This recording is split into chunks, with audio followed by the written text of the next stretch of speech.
Ցավոք նկատվում է պարտադիր զինվորական կամ այլընտրանքային ծառայության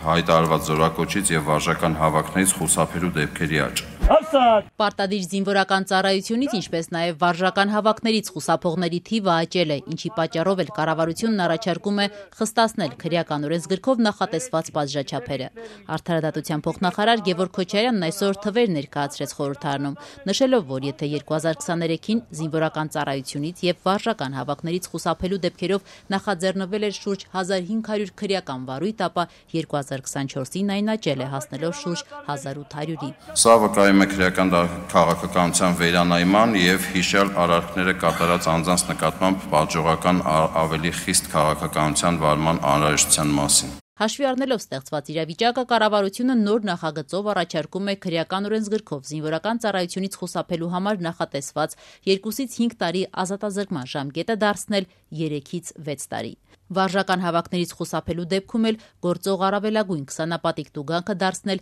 30-ապատիկ, իսկ ազատազրկման մինչև 2 տարի ժամկետը 1-ից 3 տարի։ Գտնում ենք, որ նման փոփոխությունները կարող է որոշակիորեն նպաստել զինվորական կամ այլընտրանքային ծառայության հայտարարված զորակոչից եւ վարժական հավաքներից խուսափելու դեպքերի նվազմանը։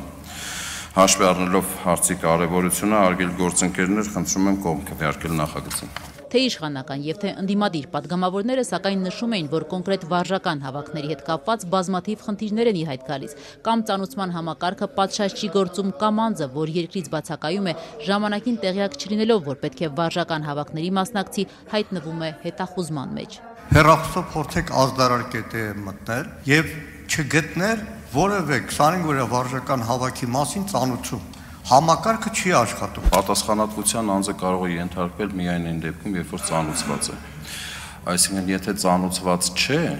հարցը նրանում չի, ինքը այդ ազդարար EM-ում ծանուցումը տեսել է թե ոչ։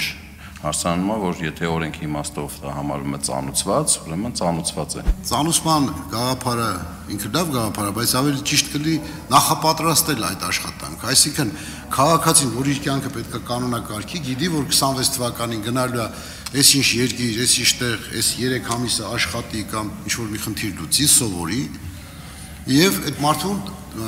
տանը տեղեկացնում են, վարչական ղեկավարն ասում է, դու վաղը չեմ իսորվանից պիտի գնաս հավաքի, այդ ծնողները իսկի չեն կարող կապել այդ տղայի հետ, հետախուզում են հայտարարում այդ մարդու ծրագրերը խառնելով։ Ինչքանով է դա ճիշտ։ Եթե անձը ծանուցված չի, էլի նույն բանը պետք է գանք։ Ինքը քրեական պատասխանատվության չի կարող ենթարկվել։ Այո, հնարավոր է հետախուզում հայտարարվի եւ այլն, բայց երբ որ անձի մեղավորությունը, դիտավորությունը կհերկվի, բնականաբար այդ քրեական վարույթը կկարճվի։ Իշխանական պատգամավոր Սերգեյ Բագրատյանն տարակուսած էր, եթե քաղաքացին խուսափում է վարժական հավաքից, օրենքի խստացումը 2-ից դարձնելով 1-ից 3 տարի, ինչն է ստիպելու քաղաքացուն փոխել իր որոշումը։ Դա ինչով ենք մենք դրանով բան փոխում։ Սա ընդհանրապես բաղադրիչներից մեկն է, որով պետությունը իր քաղաքական կամքն է ցույց տալիս, որ այս արատավոր երևույթներին նկատմամբ պետությունը առավել խիստ մոտեցում է այս պահից փորձում որդեգրել։ Բնականաբար սրանով չենք ակնկալում, որ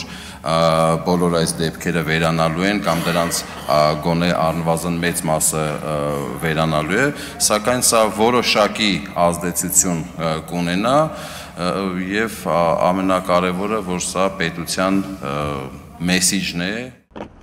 Իդեպ արդարադատության փոխնախարարը նշեց, որ աճել են ոչ միայն պարտադիր զորակոչից ու վարժական հավաքներից խուսափելու գործերով քրեական վարույթները, այլև դատավճիռները։ Մասնավորապես, եթե 2023-ին պարտադիր զորակոչից խուսափելու համար կայացվել է 7 դատավճիռ, ապա 2024-ին այն կազմել է 32։ Եթե 2023-ին վարժական հավաքներից խուսափելու համար կայացվել է 15 դատավճիռ, ապա 2024-ին արդեն 70 դատավճիռ։ Զորակոչից ու վարժական հավաքներից խուսափելու պատժաչափի խստացման շուրջ քրեական օրենսգրքում փոփոխություններ կատարելու նախագծի քննարկումն այսօր խորհրդարանում ավարտվեց։ Ամենայն հավանականությամբ այն քվեարկության կդրվի այս քառօրյային։